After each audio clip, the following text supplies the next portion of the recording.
Hello everyone, good morning. আজকে সকালবেলা ঘুম থেকে উঠেই ব্রাশ করে নিলাম আর ব্যালকনিতে দাঁড়িয়ে দেখছিলাম।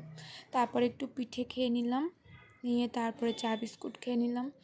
আর কিছুক্ষণ পর রেডি হয়ে পিসির সাথে বেরিয়ে পড়লাম কিছু প্রয়োজনীয় জিনিস কেনার জন্য।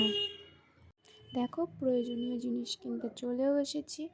আর ওইদিকে পিসি জিনিসপত্র নিচ্ছিল আর আমি একটু ভিডিও করে নিলাম। তারপর কেনাকাটা হয়ে গেলে এখানে বিল করে দিয়ে টাকা পেমেন্ট করে দিয়ে বেরিয়ে পড়লাম বাড়ি আসার জন্য।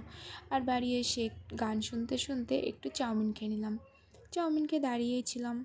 তারপর চলে গেলাম স্নান করতে। আর স্নান করে বেরিয়ে এসেই জামা কাপড়গুলো নেড়ে দিলাম, নেড়ে দিয়ে ঘরে চলে আসলাম একটু ক্রিম মাখতে। তারপর মাথাটাতে আঁচড়িয়ে বসেছিলাম। তারপরে তিনজনে মিলে একটু আমুল দুধ খেয়ে নিলাম। আর দুপুর হয়ে গেলে বিরিয়ানি খেয়ে নিলাম। আমি ওদেরকে বলছিলাম আমাকে একটু ঘুম পাড়িয়ে দিতে। আর এদিকে দেখো আরেকজন তো কান্নাকাটি শুরু করে দিয়েছে। তারপর ঘুমিয়ে পড়েছিলাম। সন্ধ্যাবেলা উঠে একটু চা বিস্কুট খেয়ে নিলাম।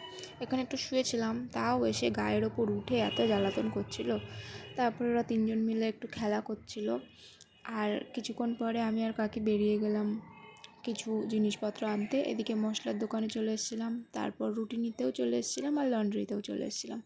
আর তারপরে ওপরে চলে আসলাম, এসে একটু বিরিয়ানি খেয়ে নিলাম। আমি বিরিয়ানি খাচ্ছিলাম আর বুনু ভিডিও করছিল।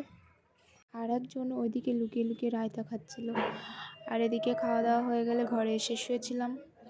আর এদিকে আমি রেডিও হয়ে গেছি ঘুমানোর জন্য, কিন্তু আজকে রাত্রে তো বোনের বার্থডে, তাই আর ঘুমায়নি।